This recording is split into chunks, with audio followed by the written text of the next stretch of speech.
Hey everybody, it's Joanne and Nikki. We're back as Confessions of Two Dietitians, and today is my favorite one that causes me lots of trouble. So, carbs. Give me all the carbs, or at least that's the way I used to be. I've learned my lesson. I've made some changes and I know better. However, they can call my name every once in a while. So Mhm. let's talk about the good, the bad, the ugly, all the goodies related to carbohydrates. So, Joanne, Yes, tons of yes, chatter. Some people say yeah. never eat a carb. Then they Don't eat say carbs. eat gluten-free carbs. And then Yes, you're eating tons of refined carbs more that are even more refined yes, than the other. So, oh my yes. gosh, sort Oh it my out. goodness, the chatter, the noise about Yes, carbs. In fact, the diet regimens where, you cut out all the carbs, and right. then I'm sure everybody's confused. I mean, Yeah, I it's think I'm getting a confusing. little confused. I know. Same. Um, but I think I've got it figured out. So Okay. Teach. it's more about the quality of your carbs. Oh, sorry, there I got something Nope, coming in. you're still there. Am I still here? Okay. Yeah. So it's the quality of the carbs more than anything else. And so it's just, again, we're going back to fiber, Yeah. fiber rich carbohydrates. Hmm. That will stay in your stomach longer, slow down the absorption of the sugars from the carbs. So that's just number one focus. Look at not just the grams of carbs, but how much fiber are you getting with those carbohydrate foods. That can be confusing. And so, for a little example, pastas made with refined flour, enriched wheat, Hmm. has very little carbs, except garbanzo bean pastas. Oh my, have you discovered those, Nikki? No, I haven't had that yet. Oh, wow, loaded with Hmm. fiber and delicious. So, Hmm. there you go. You can eat pasta, but try for example, garbanzo bean pastas. Well, And like with breads at breakfast, instead of the white bread, zero carb, zero fiber. How about rye bread? or And that really hearty, grainy stuff. I grainy love that. breads.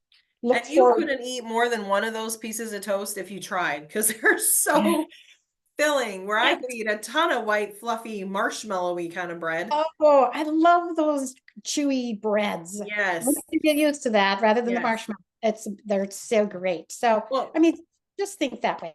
and can I go back to your pasta?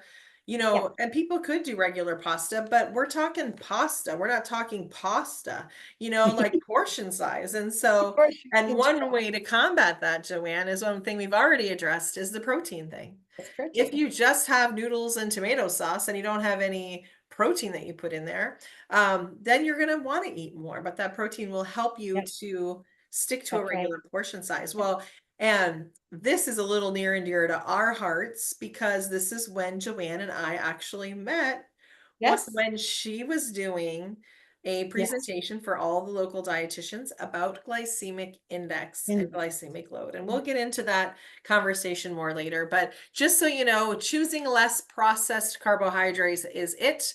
Remembering that some of those very high fiber types of carbohydrates will have more calories, but we're focusing on nutrient That's density right. and that fiber to slow it down Yep. so it Yep. takes longer to go through your system, packed full of that good, yummy, Right. sticky, soluble fiber and Yep. roughage and all the good stuff that helps to be able to keep us full and keep us satisfied. And I think that's I it. just want one point, Nikki. I just Yeah, wanted to go back to what you said a little bit earlier about sure. the gluten-free. Oh, yeah.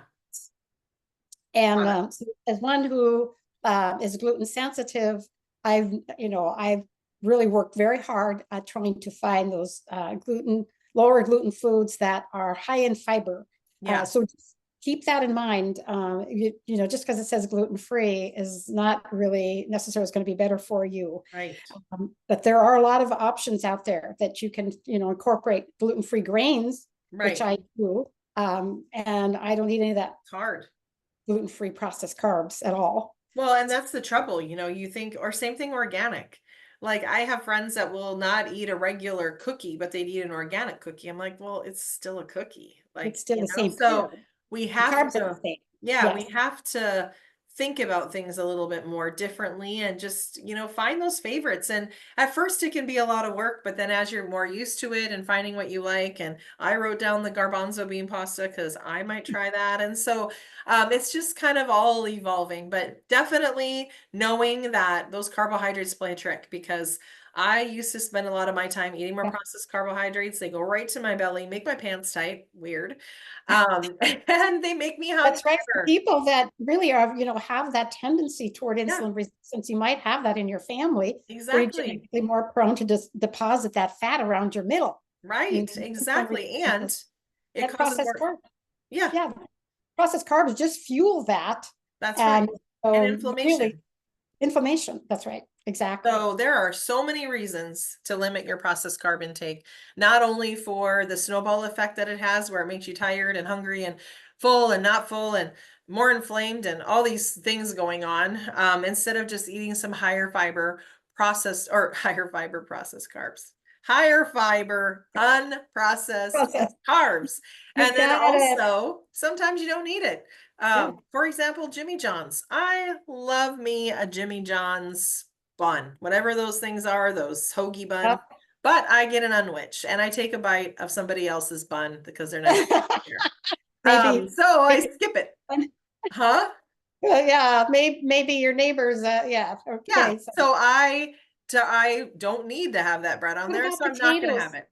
Oh Nikki, yeah, say the potatoes. potato thing. Yes, Uh, yes, yes. Yes, because people, especially when I've worked in diabetes education and certified diabetes educator, so many years, we used to tell people just like little portions on potatoes and Yeah. how they're so loaded with carbs. And Yep. uh, but now I just read a study that said that if you bake the potatoes, that preserves the resistant starch within the potatoes, which means that can actually have very slow release of your carbs into your Perfect. bloodstream and actually could be good for managing Good. your diabetes. So here we're learning new nutrition information coming out every day. Right. Bake your potatoes, don't boil them or fry them, but if you bake them, Hmm. much better, eat the skin, right?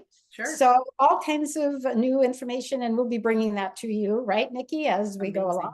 with Yes, connections of for two sure. diabetes. So watch out for those carbs, but have a good day anyway, even when you're watching out for those carbohydrates. Thanks, Joanne. Thanks everybody for being here. And we'll see you on Thank the you. next time when we're Okay, chatting and bye-bye. confessing more in the future. Talk to you soon.